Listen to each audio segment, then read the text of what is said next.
નમસ્કાર, આપ જોઈ રહ્યા છો નેશન પ્લસ ન્યૂઝ. હું છું આપની સાથે હેતલ ભગત. આણંદમાં પાણીથી બચવા માટેના નવીન રેસ્ક્યુના સાધનોનું ડેમોન્સ્ટ્રેશન યોજાયું છે.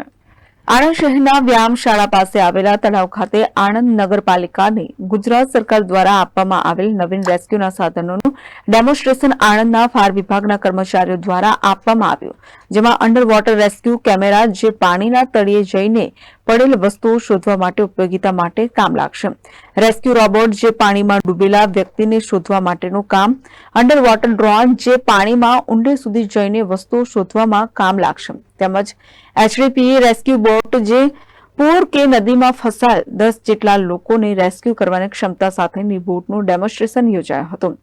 આ આપત્તિ વ્યવસ્થાપન કાર્યક્રમમાં આણંદ જિલ્લા ભાજપ પ્રમુખ રાજેશભાઈ પટેલ, આણંદના ધારાસભ્ય યોગેશ પટેલ, આણંદ નગરપાલિકાના પ્રમુખ જિગ્નેશ પટેલ, નગરપાલિકાના કાઉન્સિલરો, આણંદ ફાયર બ્રિગેડના જવાનો, સંગઠનના હોદ્દેદારો સહિત નગરજનો ઉપસ્થિત રહ્યા હતા.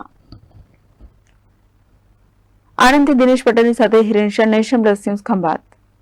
સમાચારોના સતત અપડેટ મેળવવા માટે અમારી નેશન પ્લસ ન્યૂઝની યુટ્યુબ ચેનલને સબસ્ક્રાઇબ કરો, બેલ આઇકન દબાવો અને જોડાયેલા રહો ફેસબુક, ઇન્સ્ટાગ્રામ અને ટ્વિટર પર.